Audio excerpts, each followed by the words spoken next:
Good evening, and welcome to part 3 of the World Cup tea reviews. I'm Rich Kelton. And I'm Griffin Kelton. Tonight we're going to be reviewing Darjeeling tea. It's our tea for Germany, and although Germany lost against Spain, which was very sad, Very long game. we're still going to be reviewing their tea, because we've already covered Spain's.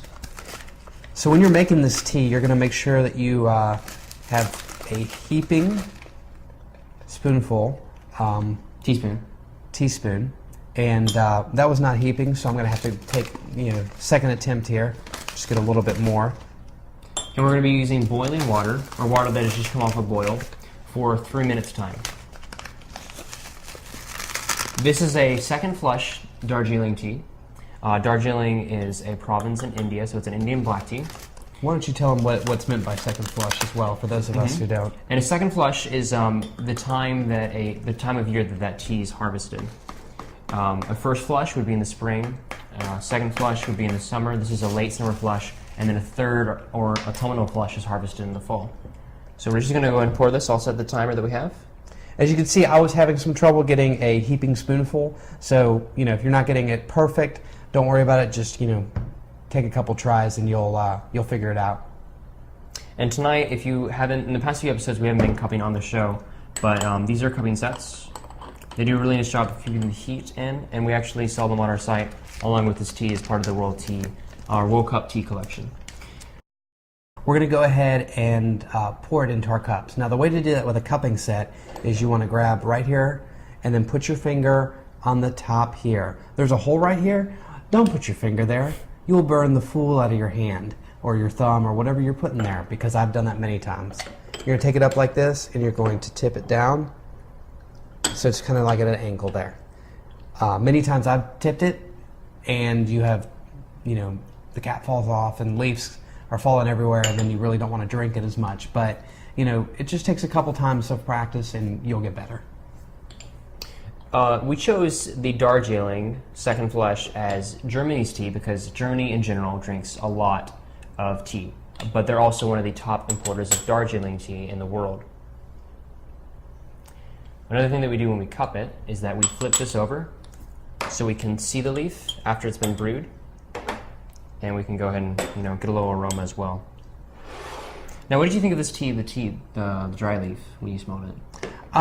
It's definitely more familiar to those of us who drink, black or green or whatever type of tea. It's much more familiar of a smell. It has a nice, tea-like smell. Definitely, compared to what we had last night. Yes. And then, for me, the wet leaf is a standard Darjeeling smell if you've ever had it. You pick up a bit of muscatel on it, a little bit of almost like a baked biscuit kind of aroma off of it. It's really interesting. There's a lot of parallels between wine and tea. Let's go ahead and taste the tea. This is much more up my alley. It's not sweetened, it's not a sweet tea, but it's a very smooth black tea. Goes down the throat easily. It's very nice.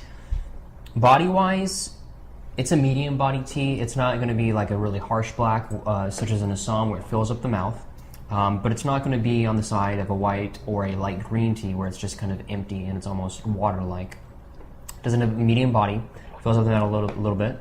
On the finish, like Rich said, it goes down the throat nicely. It has a clean finish. It doesn't really linger too long, so that's nice as well. Briskness, I get a little bit of a really slight bite on the sides of the tongue, but it's maybe a 1 out of 5 on the briskness. What's also nice with this is a tea that you could definitely ice, and it could be add just a touch of sugar to take a little bit of that bite out.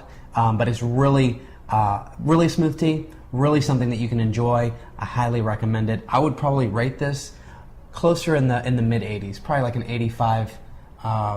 85, 86, somewhere in that range. I'd probably go actually maybe in the lower 80s just because it's a standard tea, but I do really enjoy it. It's a really classic cup. So we'll see you on part 4, where we review Uruguay's free mate. Sounds good. Have a good night.